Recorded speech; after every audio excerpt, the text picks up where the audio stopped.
पैसे दोस्तों पेड़ पे नहीं लगते, सावधानी नहीं बरतोगे ना तो एक बेवकूफ कार ओनर कहलाओगे। आज की वीडियो में आपको रियलिटी बताने वाला हूँ। सर्विस सेंटर में कार भेजने से पहले क्या क्या आपको सावधानी बरतनी है। लोगों के कार के टायर्स तक चेंज हो रहे हैं। मेरी खुद की गाड़ी में पेट्रोल यहाँ वहां कर दिया। लोकल दुकान में भी सर्विस कराओगे ना, डायग्नोस्टिक फ्री में करते हैं। ये हजार रुपए ले रहे हैं। बात सिर्फ मारुति की नहीं है दोस्तों, यहाँ पे सारे ब्रांड के सर्विस सेंटर जो है चिंदी चोरी करने में लगे हैं। नमस्कार, जय हिंद दोस्तों, welcome back to the channel. आयो मेरे सारे शेर भाई बिल्कुल बढ़िया होंगे और मचा रहे होंगे। तो मेरे पास है मारुति के कुछ बिल्स, जिसमें मेरी ब्रेजा और कुछ मैंने अपने फ्रेंड्स वगैरह से भी मंगाए हैं। इनको मैं टैली कर रहा था और कुछ मारुति का जो एक्सपीरियंस मेरे साथ चल रहा है, चिंदी चोरी आजकल ये जो फिर से इन्होंने शुरू करी है, उसके बारे में वीडियो होने वाली है। एज अ कंज्यूमर जब आप अपनी कार को सर्विस सेंटर भेजते हो, और ये सिर्फ मारुति के बारे में नहीं है, क्योंकि मैंने फीडबैक्स जो है अपने नियर बाय में और इनफैक्ट कुछ जो हमारे खास सब्सक्राइबर्स हैं उनसे भी मैंने डिस्कशन करा है, जिन्होंने पास में हमसे कांटेक्ट किया था। तो ये आप सबके काम आएगा फीडबैक कि आप अगर अपनी कार, चाहे वो नई खरीदी हो आपने या फिर थोड़ा टाइम पुरानी हो गई हो, क्या सावधानी आपको बरतनी है अपनी कार को सर्विस सेंटर भेजने से पहले। आपके क्या क्या राइट्स बनते हैं कि आप कहां कहां पे बिल पे नेगोशिएट कर सकते हो और किस तरीके से आपको प्रोसीड करना है। मेरा जो एक्सपीरियंस रहा है, कल मेरी कार की सर्विस हुई है जो 30,000 किलोमीटर वाली थी। हालांकि मेरी चली नहीं है 30,000, मेरी 22 चली थी, पर वो करानी पड़ती है क्योंकि या तो अब एक साल में कराओ या फिर 10,000 किलोमीटर में पीरियोडिक सर्विस होती है, तो मैंने वो करवाई थी। तो चलो फटाफट से वीडियो को स्टार्ट करते हैं और समझते हैं कि क्या नया रायता फैल रहा है। Let's go. तो सबसे पहले मैं आपको बता दूं, ब्रांड चाहे कोई भी हो, चाहे मारुति हो, टाटा हो, हुंडई हो, महिंद्रा हो, कोई भी हो, इनकी डीलरशिप्स होती हैं जो आपको कार सेल करती है या फिर कार की सर्विस करती है, यानी कि डायरेक्ट नहीं करता ब्रांड इसको। तो आप किसी भी शहर में रहते हो, दिल्ली, मुंबई, बैंगलोर, राजस्थान, यूपी, जहां से भी आप ये वीडियो को देख रहे हो, आपके शहर में डेफिनेटली अलग अलग एजेंसीज होंगी। तो सबसे पहला काम आप क्या कर सकते हो कि कार को सर्विस में देने से पहले आप ना रेट कंफर्म करो कि कौन सा सर्विस सेंटर आपको क्या प्राइस ऑफर कर रहा है। मेरे कहने का मतलब ये है, फॉर एग्जाम्पल हम एक इलाके का नाम ले लेते हैं, जगह का नाम ले लेते हैं मदनपुर। अगर आप मदनपुर रहते हो तो सिर्फ मदनपुर के सर्विस सेंटर से बात मत करो। मदनपुर में अगर एक और सर्विस सेंटर है मारुति का, चाहे डिफरेंट फ्रेंचाइजी हो, उससे बात करो। या फिर मदनपुर के आसपास जहां तक आप कार को चला सकते हो, 2, 4, 5, 10 किलोमीटर आगे तक। यानी कि आपको ये समझना है कि कितना पैसा आपका बच रहा है और कितना किलोमीटर आगे देने में आपको बेनिफिट है। मेक श्योर अगर आपकी कार नई है तो ऑथराइज सर्विस सेंटर में ही देना। तो पहले आप प्राइस टैली करो। वो टैली कैसे करोगे आप? उनसे आपको पहले पूछना है कि सर्विस करते टाइम वो क्या क्या सर्विसेज आपको ऑफर कर रहे हैं, क्या क्या चेक करने वाले हैं और कितना पैसा उसका लगेगा एग्जैक्ट सर्विस का। फॉर एग्जाम्पल, जैसे आप अपनी कार सर्विस में दे रहे हो, जैसे मेरे केस में अगर मैं बताऊं कि जो 30,000 की सर्विस होती है उसमें ब्रेक चेक करते हैं ये लोग, ठीक है। कार का व्हील बैलेंसिंग होती है, अलाइनमेंट होती है, वो तो होती ही होती है। आपका जो एसी फिल्टर होता है या फिर एयर फिल्टर्स होते हैं वो चेंज होता है, ऑयल चेंज होता है। ऑयल में भी ये लोग आपके साथ खेलने की कोशिश करेंगे कि आपको पुश करेंगे कि आप सिंथेटिक ऑयल डलवा लो। हालांकि सिंथेटिक ऑयल बढ़िया होता है बट नेसेसरी नहीं होता है, और अगर आप नॉर्मल ऑयल डलवाते हो, जो कि सब डलवाते हैं, उससे ऐसा कुछ नहीं है कि आपकी कार में कोई इश्यू आएगा। तो वहां पे प्राइस डिफरेंस काफी आता है, तो आप नॉर्मल पे स्टिक रह सकते हो। अगर आपका बजट सही है, आपको ज्यादा पैसा लगाना है, तो सिंथेटिक ऑयल की तरफ जाना। पर अगर आपको बिना बताए सिंथेटिक ऑयल डाल दिया और बिल में लगा हुआ है, तो वहां पर आप नेगोशिएट कर सकते हो, इनसे लड़ाई कर सकते हो, वो उन्हें हटाना पड़ेगा। अभी मैं आपको ये भी बताऊंगा कि मैंने कहां कहां पे इनको पकड़ा है, क्या क्या बात हुई मेरी। उससे पहले मैं आपको ये बता रहा हूं कि आप सावधानी कहां कहां बरत सकते हो। जब आप अपने आसपास के सर्विस सेंटर्स पे पूछ लोगे कि आपकी पीरियोडिक सर्विस जितने भी किलोमीटर की हो रही है, चाहे 5,000 वाली, 10,000 वाली, 20,000 वाली, सबके रेट्स ले लो, पेन पेपर पे लिखो। जो आपको लॉजिकल रेट्स दे रहा हो वहां पर जाओ। हो सकता है आपको कुछ सर्विस सेंटर वाले चालाकी से बोलेंगे कि हम ऐसे नहीं बता सकते कि टोटल प्राइस क्या बनेगा। तो आपको ये बोलना है, मैडम मुझे टोटल प्राइस जानना भी नहीं है, आप मुझे ये बताइए कि आप अलाइनमेंट के क्या पैसे लगाएंगे, बैलेंसिंग के क्या पैसे लगाएंगे, एयर फिल्टर का क्या कॉस्ट दे रहे हो, एसी फिल्टर का क्या कॉस्ट दे रहे हो। और आपको ये भी पता करना है कि जो भी सर्विस आपकी हो रही है, कोई जबरदस्ती तो आपका पहले टाइम से पार्ट चेंज तो नहीं हो रहा। फॉर एग्जाम्पल, जो ब्रेक शूज होते हैं आराम से 20,000 किलोमीटर तक भी चल जाते हैं, जरूरत नहीं पड़ती ज्यादातर केस में चेंज कराने की, ब्रेक पैड्स वगैरह की अगर मैं बात करूं।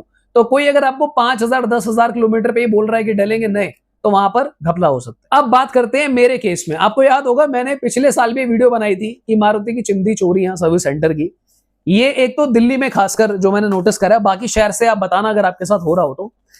लास्ट मेरा जो बिल था उसमें इन लोगों ने क्या किया हुआ था, बिना मुझे बताए एक स्क्रीन वॉश का पाउच लगा रखा था, बिना मुझे बताए एक परफ्यूम लगा रखा था जो मैंने नहीं मांगा, बिना मुझे बताए एक माइक्रोफाइबर क्लॉथ लगा रखा था जिसका इन्होंने अप्रोक्सीमेटली 250 रुपए लगा रखा था। टैक्स वैक्स लगाकर ही अपने आप ही इसको 280-300 रुपए के आसपास पहुंचा देते हैं। पिछली बार मैंने इनको पकड़ा था, उसके बाद इन्होंने मुझे कंपनसेट किया था, माफिया मांगी थी। इस बार इन्होंने सेम गलती करी, इन्होंने फिर वही करा क्योंकि मैंने बताया नहीं कि मैं वही बंदा हूं।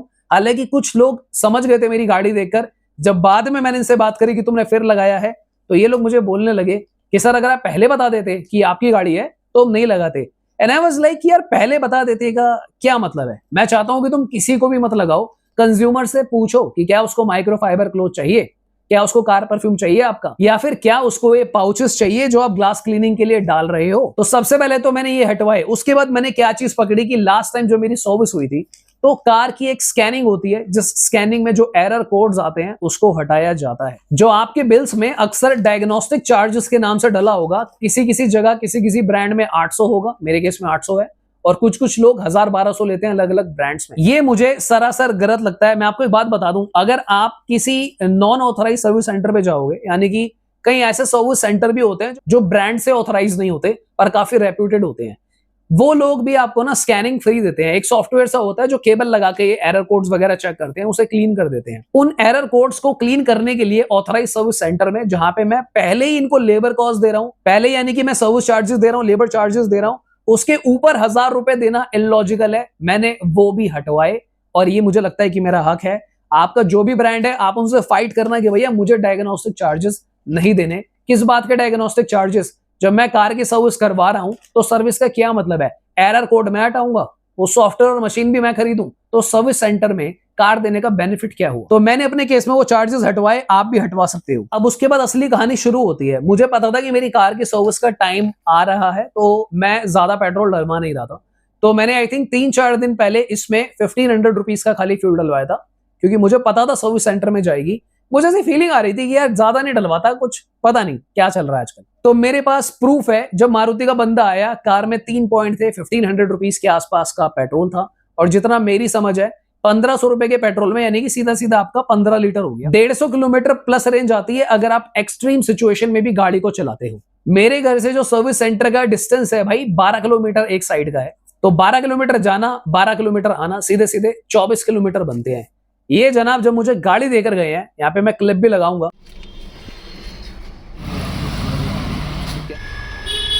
तो यार ये गाड़ी मुझे मिल गई है और एक पॉइंट आया है, और ये भैया दे गए हैं मुझे, ये आखिरी पॉइंट पे देकर गए हैं। गाड़ी इन्होंने एंटर करी है और पेट्रोल की लिड ब्लिंक कर रही थी कि भैया ये खत्म होने वाला है पेट्रोल। तो यानी कि मेरे घर से कार पिकअप हुई, कार मेरे पास वापस आई, इतनी सी बात पे 1500 रुपए का पेट्रोल लग गया। दिल्ली के अंदर जाना आना कितना चला लोगे भाई, कितना एसी चला लोगे? उसके बाद मुझे जो फीडबैक के लिए कॉल आया, मैंने इनको फिर समझाया कि भैया ये गाड़ी मेरी है और ऐसे ऐसे सीन है।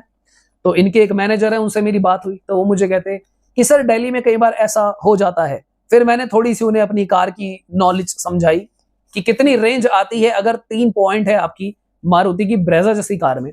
उसके बाद वो हिंदी में समझ गए। उन्होंने फिर मेरे को बोला कि चलो सर हम इसको आपको कंपनसेट करेंगे, हम आपको पेट्रोल देंगे, पर आप इस चीज से रिलेटेड कोई वीडियो वगैरह मत बनाना। तो ये जो है तो बेटर रहेगा अगर आप ऐसी वीडियो नहीं बनाते। तो मैंने उनको बोला चलो ठीक है, मैं आपसे पेट्रोल तो लूंगा ही, पर मैं वीडियो भी बनाऊंगा। हम वीडियो भी बनाएंगे और पेट्रोल भी लेंगे। हालांकि दोस्तों मैंने आपको जैसा बोला, ब्रांड कोई भी हो, ज्यादातर सर्विस सेंटर्स में ये सारा ड्रामा चल रहा है। अपनी सेफ्टी के लिए आपको क्या करना है, हम लोग बिजी होते हैं तो आप कार पिकअप करवा लेते हो, उनका पर्सन आता है कार पिकअप करके ले जाता है। मैंने ये फीडबैक्स तक सुने हैं कि कंज्यूमर्स के टायर्स तक चेंज हो रहे हैं अब, क्योंकि अब जो है ब्रांड्स स्टेपनी में टायर्स नहीं दे रहे, और जिन्होंने 2 साल पहले 1.5 साल पहले गाड़ियां ली हैं उनको स्टेपनी में टायर्स मिल रहे हैं। अपनी गाड़ी भेजने से पहले बड़ी होशियारी से पूरी वीडियो बनाओ कि कहां कहां पर कोई स्क्रैच तो नहीं है, कुछ लगा तो नहीं हुआ है। पूरा स्टेपनी का टायर का साइज, चारों टायरों की वीडियो बनाओ एक्यूरेटली। पेट्रोल मीटर में कितनी रेंज आ रही है, कितना पेट्रोल है, उसको चेक करो। यानी कि भैया आज की डेट में यह हाल चल रहा है, अगर आपके पास सबूत नहीं है ना तो फिर आप कुछ नहीं कर पाओगे।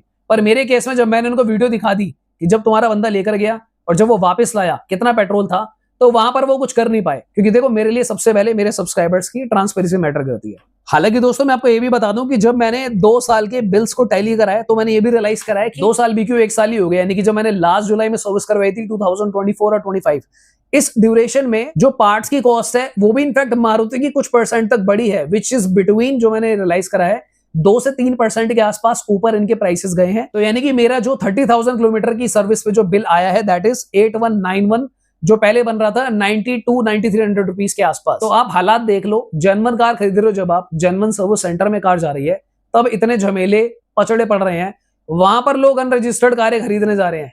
जाओ ले लो। कुछ यूट्यूबर ऐसे भी हैं जो जबरदस्ती इसको साबित करने में लगे हैं कि अनरजिस्टर्ड कार्स बहुत बढ़िया होती हैं। मैं तो भैया किसी को कुछ नहीं कह रहा, जिसको जो लेना है वो आप लीजिए, आपके पैसे हैं। समझदार को इशारा काफी होता है, हम तो वही बता सकते हैं। अबे कम पैसे में ना कोई टमाटर, घिया, तोरी, भिंडी, खरबूजा, तरबूजा कुछ लोग है ना, वो तक सही नहीं देते, वो तक बेईमानी कर देते हैं। तुमको लगता है तुम्हें कोई अनरजिस्टर्ड गाड़ी दे देगा 2-3 लाख रुपए डिस्काउंट में? सीरियसली। ऑलराइट गाइस, तो ये कुछ चीजें थी जो मैं आप लोगों के साथ शेयर करना चाहता था। अपनी गाड़ी को जब भी सर्विस सेंटर भेजो, हो सकता है कुछ लोगों की सर्विस ऑलरेडी निकल गई हो 30,000 वाली, कोई नहीं 40,000 वाली कराओगे, 50,000 वाली कराओगे, जहां भी करवाओगे इन चीजों को ध्यान रखते हुए करवाना, और अपने कार के पार्ट्स वगैरह एक्सेट्रा सब कुछ की वीडियो टाइमली बनाओ और बिल्कुल सेफ रहो। ऑलराइट दोस्तों, तो फिर आज की वीडियो के लिए इतना ही, मिलते हैं फिर दोबारा किसी और दिन। कंसिडर सब्सक्राइबिंग द चैनल अगर आपको इस तरीके की लॉजिकल वीडियोस देखना पसंद है। Bye bye, take care.